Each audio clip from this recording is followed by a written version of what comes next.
a number of coils, didn't have the long neck. So he was getting frustrated. And Karen Frischman did some research and was able to design springs at the tension that Joseph Pilates had created for us with that long neck style. And that thus Contrology Springs and Contrology was born. So all that history to say, how do Contrology springs differ from Gratz or other classical brands versus contemporary springs? That's what we're going to dive into. So first I'm going to have my team show you the springs. So the camera's going to move for just a little bit. So I'm going to show you how these springs are going to look. So when my carriage is closed all the way, that's a fully closed carriage, you can see my springs are hanging. What does this mean? One, I should never crash my carriage, nor should you, because that could pop them off. But two, I have to close them myself. The spring, if the spring closes, will close only this much. I have to bring it the rest of the way. That is where the real Pilates is happening, okay? In that last little inch there. And so this is going to differentiate. If you're using a long neck spring that's classical from like a Gratz or a Legacy or a Pilates design, there might be still be some similarities in this feeling. However, the springs are no longer as similar as the one that Joseph Pilates created. However, all that being said, it's very easy. If you're using classical springs from any brand, whenever I say one spring, it's going to be one spring and in the middle. So one of the middle springs. And that's important because you don't want to pull the carriage to the side. If you put one spring over here, it's going to pull the carriage to the side, okay, on classical equipment. When it's two springs, sometimes it's two in the middle, and sometimes it's two on the outside. And I teach my elevators this on how it works. And if you have my flashcards for Reformer, you'll see how that works. And then also when I teach at OPC Springs, you'll see how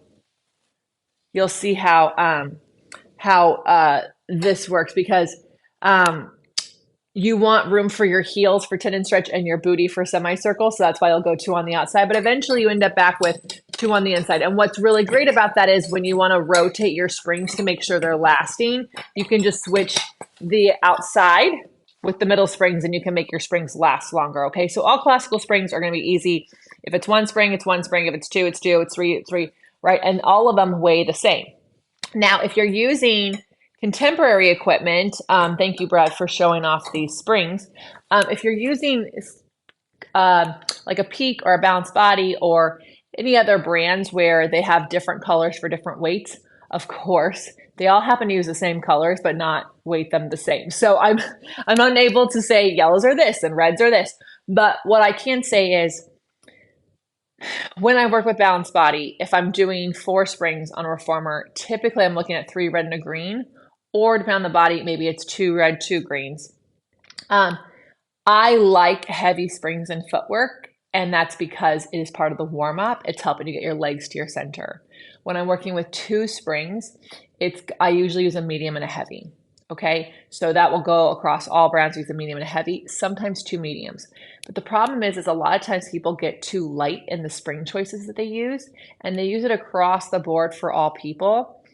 And because we all weigh different things, different weights, you could be too light. So if I'm using 2 mediums and the person's like 80 pounds and you happen to be like me, 150, it's going to be too light and you're not going to have the support you need. And the truth is that in Pilates, even in classical Pilates, we take springs away as the exercise advances. So long stretch on the reformer is 2 springs.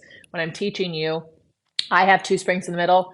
You'll usually, if you're using weighted springs, you'll have a medium and a heavy, okay? Or if that feels like it's pushing you around, you'll have 2 mediums. But if you're using 2 mediums and you're not being pushed around, it can actually make it more advanced, more challenging for you. Just like my friends, I've studied with these amazing guys, and they'll do long stretch on no springs. That's even harder, right? So you want to always be thinking, what springs should I be using? The ones that support them the most, okay? So 2 springs is typically going to be a medium and heavy, maybe 2 mediums. Anything lighter than that, then I've got questions about what's going on in the person's body and or if their practice is ready for it, like coordination or 100. If they need really light springs, there's something going on with the connection of their arms to their back. Maybe they shouldn't be doing exercise with springs yet, right? So how they all compare, you can't. because they're made for different reasons. And I think that's super important.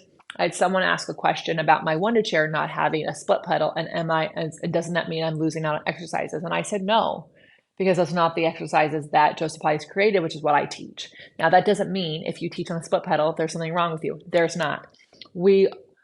Different pieces of equipment were made for different intentions and different insights, and it's okay to be different.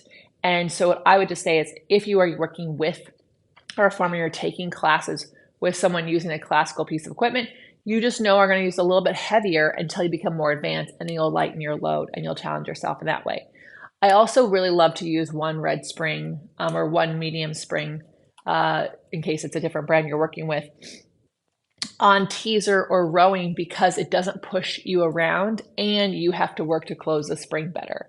So these are some things that I talk about in my OPC classes, in my flashcards, and also what I work with on teachers who are in my mentorship program. You are trying to find springs that support your practice. And that might mean challenging yourself by lightening the load, or giving yourself more spring. Long thigh massage, for example, I do it on 3. It was done on 3. That's a lot of spring for some people, and they might be on 2 for a while, right? So if we can stop thinking about it has to be this way, and instead ask ourselves, what does my body need today in my practice? How would this make this better? We can actually get more out of our practice no matter what reformer we're using.